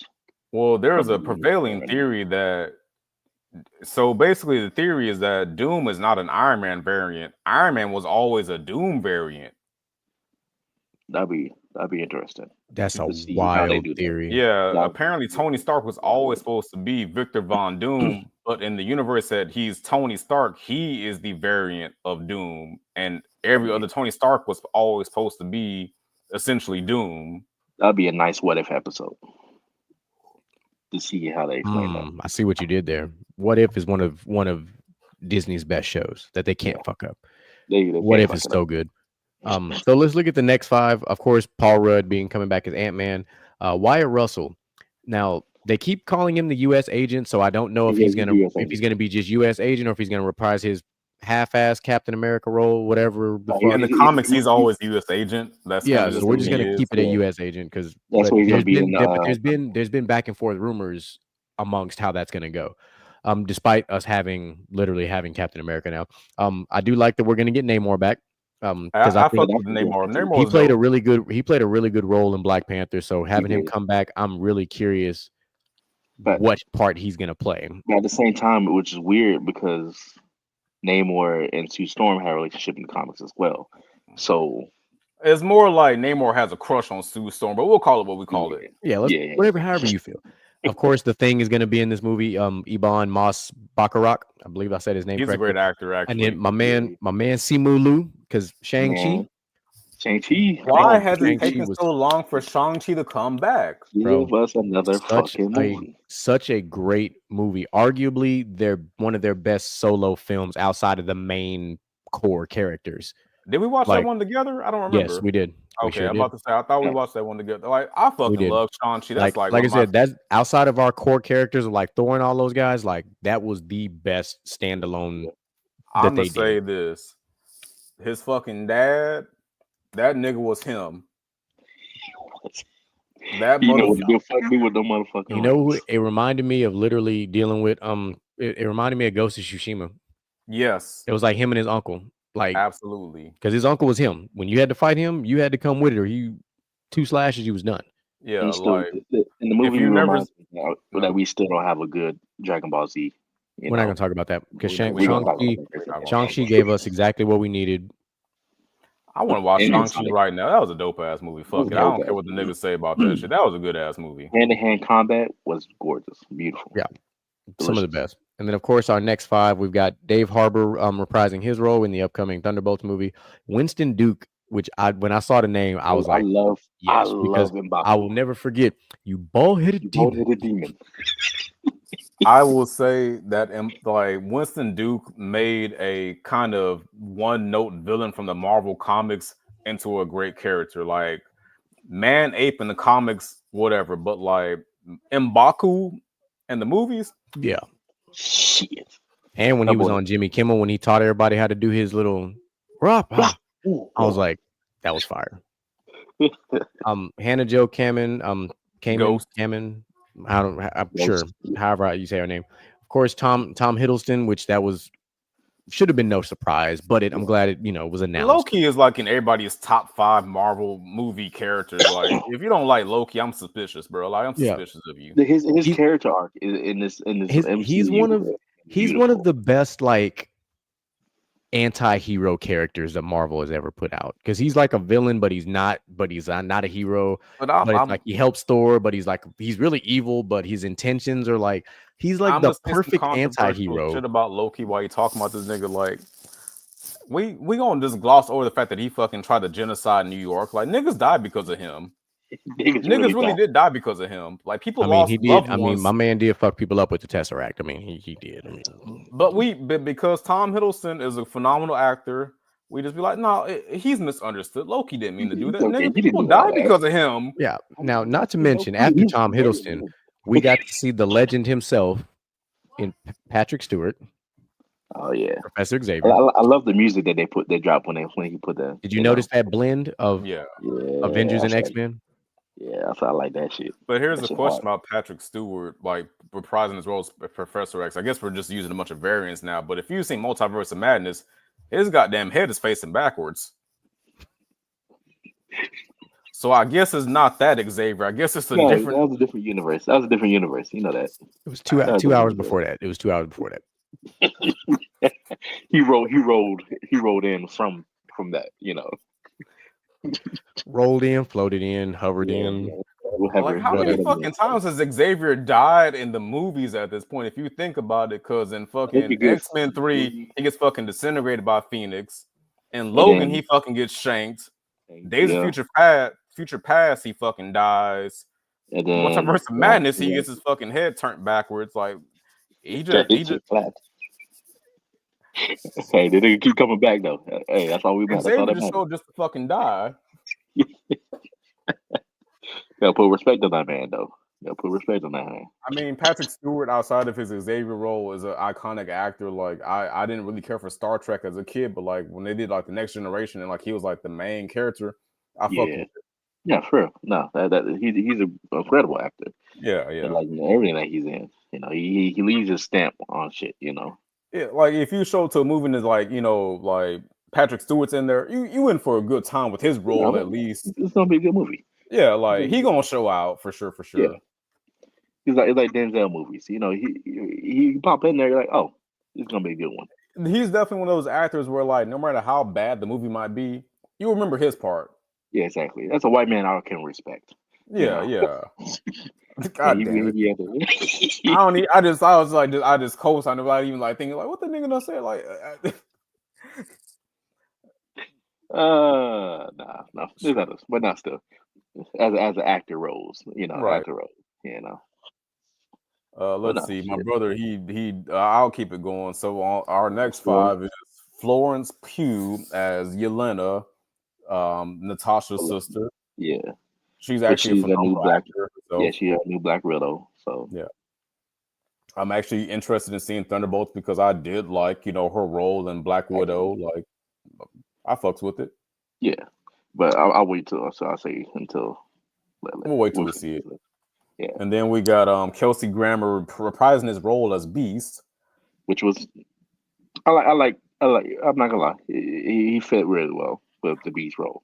Kelsey Grammer is a great actor, and Beast is a great X-Men. Like he might not be anybody's favorite X-Men character, but Beast is a great X-Men. Yeah, and we were actually, you know, no one was expecting to see him at the end of the Marvels. Oh, that was a wonderful surprise. That was a wonderful surprise. That's the best part of the movie, almost. You know. Yeah, that made up for the whole fucking movie. Honestly, the whole movie that made it up, and I really respected that shit. And then we got Lewis Pullman as Sentry. He's making his debut in Thunderbolts. I guess he doesn't die in Thunderbolts. Like, so yeah. So I was gonna save it for that. I feel like they're gonna nerf the fuck out of Sentry due to the fact that he can fuck people up. So, I mean, they already nerfed Taskmaster. Yeah, but the thing is, like, Sentry in the comics is basically like Marvel Superman. Like that nigga is Timothy. Like, he fought Hulk to a standstill. And then you got, you know, niggas who fucking shoot and punch fighting God, basically. Like, I don't know how they come out of that alive, but apparently looking at the cast, they all survive fighting Sentry. So, yeah, that's the reason why I don't see Taskmaster on here. So Taskmaster probably fucking died. Like, that's the one that probably fucking died. It probably, out of all of them, like, that's the expendable one. That's the expendable one. Go ahead and leave. You know, it's cool. Yeah, no, for sure. Then we got Danny Ramirez returning as Falcon. Yeah, you beat Falcon fully. Yeah, I mean, I saw Brave New World. I thought it was an adequate movie. Like, I'd give it like a 6 out of 10. I thought he was pretty cool in his role. Like, give him a chance to spread his wings and become like, you know, somebody's favorite eventually. It was nice, which is I saw what you did there, but it'll be nice to see. I like seeing both of them fly around. I'm not gonna lie. Yeah. It with the vibranium wings, that was kind of cool, you know. Seeing that nigga take on shit and start surfing and you know, having a shield fly behind him with a red wing, seeing them both fly around was like there's a lot that was wrong with Brave New World, but I feel like that was all story issues. But I feel like Anthony Mackie as Captain America himself, I felt like he did the damn thing. Like, I really did mention he also was he was one of the main writers for that movie, which is weird to me. Writers / producers, which a lot of people didn't know that. At the end of the day, he was kind of pushed on the back burner of that whole movie. I feel like, like I feel like that was by design. Yeah, but at the same time, because this won't be the last movie that he has with so he's got a chance to really get out there and shine. Which I mean, he'll shine in Secret Wars. I mean, yeah. And if anybody's ever seen like Anthony Mackie's like actual filmography, like there are some misses, but like he actually is a really good actor. I liked him in Outside the Wire. Yeah, like he's a multifaceted actor. Yeah. I would say that if you watch a movie with Anthony Mackie, like most times he's going to give a great performance. Sometimes it's kind of like in Altered Carbon, no, but like in most movies or shows with Anthony Mackie, he does a good job. And I'll give him that. I liked that show too, man. Altered Carbon was such a good show. The first season, yes, but when he took over in the second season, fuck no. And I love Anthony Mackie, but fuck no. But I also was a fan of him in Twisted Metal, which is a great show. Like when most times he does a great job. Just sometimes everybody has their misses. Goddamn, everybody has a miss. But last character on this list for this one is Joseph Quinn as Human Torch. If you've seen Stranger Things, the last season, he was like one of the best characters. He was. I can't remember his name, but we were upset when he passed. Like, and I feel like that role like launched him into where he's at now because like he's popping up more, and I love that for him because Joseph Quinn, he did the damn thing in Stranger Things. Like he was my favorite character, and he fucking died in one season. Right, which is sad as fuck. Goddamn, he pissed us off. It be what it be sometimes, but he left his mark. Yeah. And then last but not least, we have Pedro Pascal. That's my mom. Literally, they're giving that man right now. Yeah, they're giving him he's getting the George Clooney in the '90s treatment right now. They are forcing him forcing him on us. No homo. I'm not going to. You know what? Fuck it. Pedro Pascal, when he shows up, it's a good goddamn time. I mean, we had him from we go back. Let's go back. What we started with The Last of Us, and Game of Thrones too. But The Last of Us, when it really like he played a good role in Game of Thrones, but The Last of Us was really like he was not my first pick as Joel, but he did the damn thing. He played the role well. He's Mandalorian. Yes, Mandalorian. We're not gonna forget that either. The movie he did with Nicolas Cage. Lord, yeah, Nicolas Cage. Where one of the most meme things when he's doing that creeper. It's actually a funny fucking movie too. That's a. I know Pedro Pascal is everywhere, and it makes him easier to hate because he's all over the place, or as you say, forced upon us. But like, he's a phenomenal actor. Reed Richards is a very interesting character in the comic books.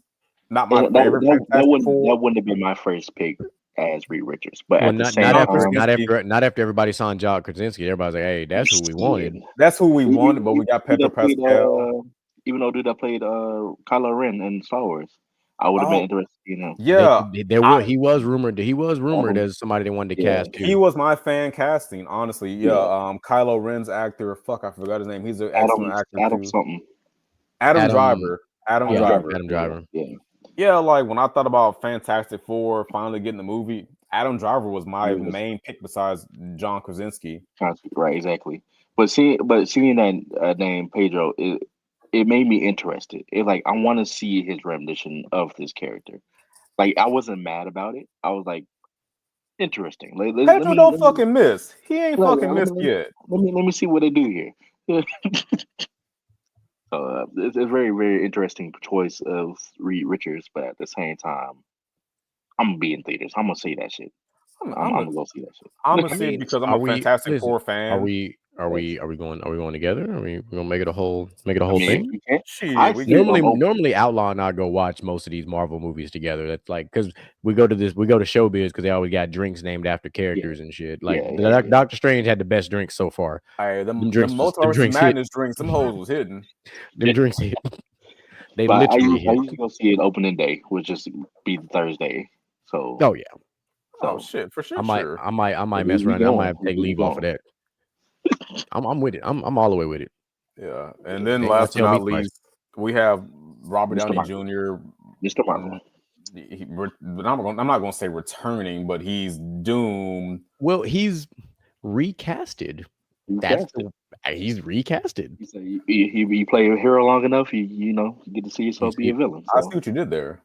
This is literally the 2025 has like been the so far the year of the heel turns because we got John Cena as a villain. Now we got Robert Downey Jr. as a villain. So I'm gonna say this: a lot of folks were skeptical about Robert Downey Jr. being Doom, but I'll say this: watch I was not skeptical Oppenheimer. about it. Watch I wasn't Oppenheimer, skeptical. and you will see Robert Downey Jr. be a fucking bastard, and you'll be like, you get why he got an Oscar for being a fucking villain. Like if you just watch him in general, there's a level of arrogance that his characters play where you're like, I could see him being an evil son of a bitch. Like you could see it. Even in Sherlock Holmes, he was the smartest guy there, but there was a level of arrogance where you're like, damn near insufferable. Yeah, exactly. So you knew the inklings of him being a villain were there. Right. Yeah, I mean, honestly, I'll say this. I'm gonna throw another wild one out there. If you want to see him disappear into a role that he shouldn't have had, he played a nigga, and we love that shit. I mean, but that role wasn't bad either. He didn't do a bad job with that role. I mean, he didn't do a bad job. He got invited to the cookout. Yeah, Tropic Thunder. You got to role, see he Robert got Downey Jr. be a fucking nigga. He and that shit literally is got fucking his phenomenal. He got his black card from that movie. He got his. He get a plate at the cookout. He got a platinum black card because nobody was offended. Yeah, Nobody. We really weren't. To this day in 2025, when they talk about it, nobody's offended. I watched it a month ago. I still laugh. That nigga played that shit. Like the phrase "don't go full retard" will always be synonymous with that movie. Like that movie is so quotable.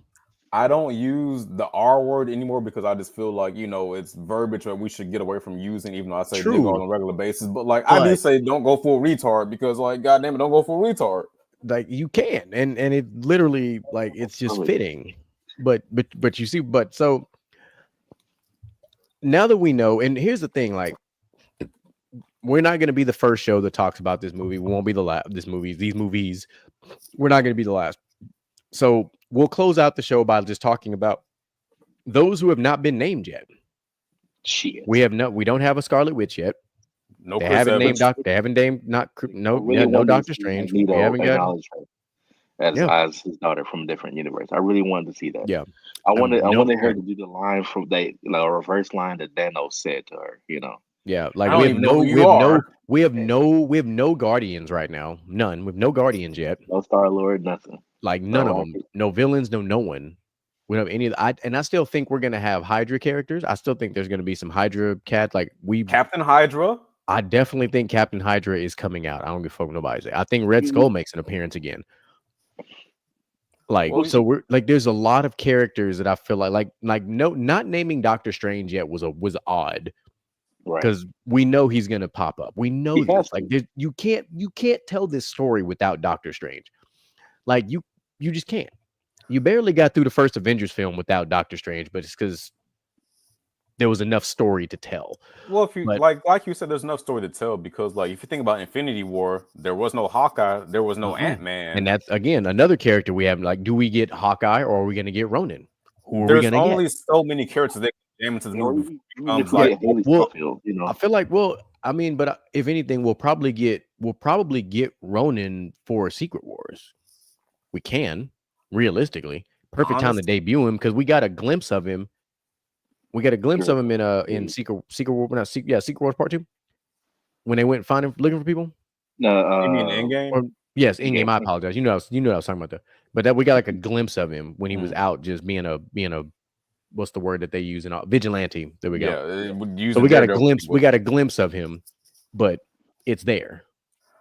Here's my controversial hot take. There's the only OG Avenger that was named was Chris Hemsworth. And honestly, I don't know if we're going to get more Avengers. I feel like we'll get more X-Men because we're missing Storm. We're missing Phoenix. We're missing Jean Grey, period. Yeah, we're missing Wolverine. The X-Men cast that they've listed, it's only 5 or 6 people. Yeah, we don't have Deadpool yet. We don't have we're missing. Yeah. We don't have Wolverine. Fuck that. We don't have Wolverine. And actually, honestly, to take it back to the Marvels, the end credit scene, we're missing the fucking mom and daughter, and they were the most important part of the end credit scene, and they weren't named as cast members. I can't remember There's Photon, and then like the alternate universe Captain Marvel, basically. Yeah, and no, we don't have Scarlet Witch, and we also don't have Captain Marvel herself. We don't have Captain Marvel, which tells me we're in a very particular universe where the Kree may not exist yet, because we also don't have Nick Fury. That's true, and that's a big one. I feel like it's kind of not. The last time we saw Nick Fury was in the what? Because Nick in Secret Wars, the Marvels. No, that wasn't the show he was just in. Invasions. Secret Invasion. Yeah, Secret Invasion. Yeah. But because we know Fury, because Fury is an integral part of Secret Wars too. There's no Hulk. None. And they talked about a theory of Hulk being with his son, so we'll see how that's going to go. Because of She-Hulk and how they saw he didn't get his PhD in PO. Correct.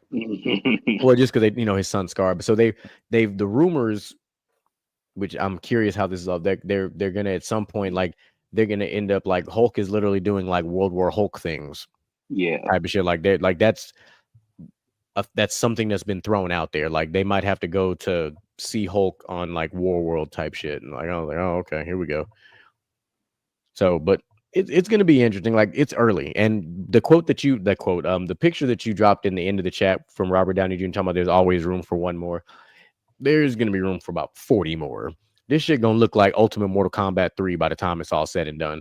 If I was going to make a guess for like 3 cast members who will probably be in there, I'm going to say we got to see Scarlet Witch, we got to see Phoenix, and we got to see Storm. Anybody else, it's a toss-up. But here's the thing. Who's playing Storm?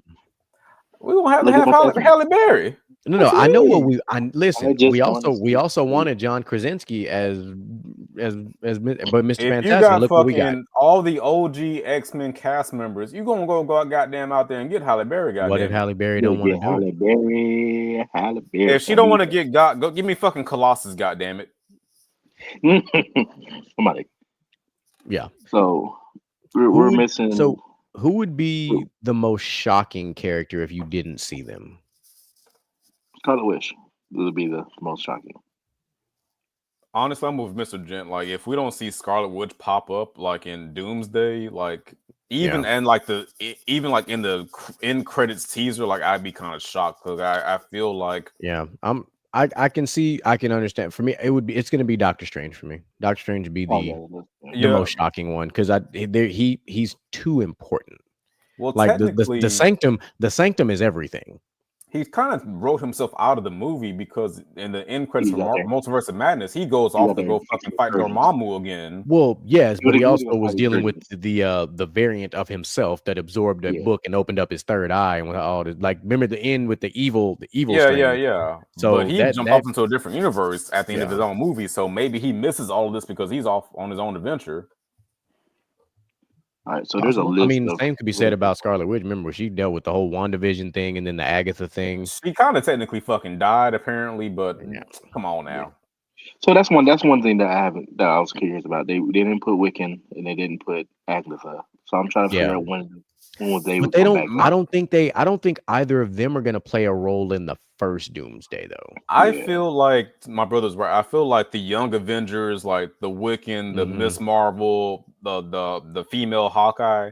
I feel like they'll come through in the second movie with the Guardians because maybe they were just outside all the bullshit. And then they're like, oh shit, something's fucking wrong. Then they come to save the day in the second movie. Maybe ironically, the Guardians were doing their job in protecting the Young Avengers. Like that could because then that's where you bring in Ironheart as well. Right. Yeah. But that's what makes me kind of curious because the fact of these Young Avengers aren't always going to be young. So when are but we're also jumping from universe to universe. So you know what? We forgot to talk about? No, go ahead, Mr. Jim. Go ahead. We forgot about Vision. Yeah, White Vision. I'm about to say which Vision because OG Vision was dead. OG Vision died 3 times, but he popped up in WandaVision though. So I'm like, talking about that. White Vision is a thing too. So it's like, well, are we gonna get... actually, Vision's supposed to get his own show. Supposed to. So have y'all seen the stills that they released of like possible? I think Secret Wars. Stills of the rumored concept art. Because I just thought about that because we're missing one key fucking character, Blade. I don't think we're gonna get Blade at this point, brother. Like, well, no. they've already the movie's ready. They were pending a director. I don't think we're gonna get the I'm movie just saying, for... but I'm talking about we don't need the movie. I'm talking about the Just the character for character. Secret Wars. Brother, we missing all the goddamn Eternals. Where the fuck they at? They done. Avengers Doomsday Part 2. Yeah, like, I mean, We can't have honestly, all the characters in the first movie, so you could save the Eternals for Part 2. honestly, only 3 of them I like. I like fucking the Speedster. That's the best Speedster. Or you know what? Fuck it, put the Eternals in fucking Thunderbolts. Why not? No, I want to say the Speedster, Angelina Jolie, and the nigga that was psychic. Those are like the 3 best ones. The other ones, if they don't come back, they don't come back. Yeah, fuck them. But hey, because I also wonder, because of Multiverse of Madness, are we gonna get the Illuminati at some point? Them niggas kind of died, bro. I mean, they did, but they're also alive in multiple universes. Exactly. So it's like, but their entire purpose was to stop Doctor Strange from getting the book, which they could literally go back to that scene and tie it to something and continue that story, like without Scarlet Witch killing them. Like, I want to see if, when Doctor Strange, goes out and tries to stop the incursions, if we're gonna get like Midnight Sun or some shit. I would love a Midnight Suns movie. I think Midnight Suns would be better as a show. I think Midnight Suns would be much better as a show than a movie. Like that's a Disney Plus, HBO Max type of show. They're gonna get their money's worth for that shit. I know they would. Here's my controversial prediction. Not a big prediction, but we're gonna see a council of Reeds with all the live action Reeds on there. Lord, how crazy would that be? I'm just saying, it happens in the comics. There's like 4 Reed Richards now. It'd be kind of cool. There is 4. Yeah. I forgot about the other. We don't talk about him, but he's a Reed. Yeah, what's the Star Wars meme? We give you we're on the council, but you're not a master or whatever. Oh man, like we could probably have this conversation for another 2 hours, but we're not gonna do that because that's fucking crazy. I got meetings in the morning. Yeah, I do too. I have a meeting with the gym. And tomorrow's leg day. Got to keep working on these legs for Hoochie Daddy season. So we live in Hoochie Daddy season. It is live and in color. We are wearing the Hoochie Daddy shorts right the fuck now. So got to stay ready. I almost got taken with my shorts at the carnival. Oh shit! Come on now, brother. It was out there fiending. It was horrible. Mm-hmm. No, it wasn't horrible, but it you know what I mean. We knew what he meant. Great bad time. Oh man, Mr. Jen, hit us with your closing thoughts, brother. Nah, it was another fun show. Y'all stay up and stay tuned because we still got some big shows coming up here. Y'all like, subscribe, YouTube, everything that we got up. I will be getting the Instagram probably done this week. I'm gonna try to get it done by the end of next week, and then I'm still working on the Spotify is back up as well, so you will start seeing the audio versions of these shows back in for our OG Gentlemen's Talk fans who used to listen to the audio cast while they was at work. I got the Spotify back up and running, so don't worry. And that's where I was getting at. I'm getting the playlist done here within the next 2 days from the white songs that we was doing. Oh, I forgot about that. Yeah, that's right. That's the show I missed. I remember that one. Yeah. Okay, that's what's up. All right, Outlaw, talk to him. Another great show, guys. A lot of great talks, a lot of great laughs. Damn near cried a couple of times from just fucking laughing. Where did March go? Who knows? But we're about to move into April, so I think that's prime time for some sundresses. So if you got them, flaunt them, fellas. If you got the Hoochie Daddy shorts, they got to be above the knees, otherwise they're not Hoochie Daddy shorts. And yeah, just take care of yourselves out there. If you're gonna lay down with somebody, use protection, please. And thank you. and thank you. Don't forget to say thank you.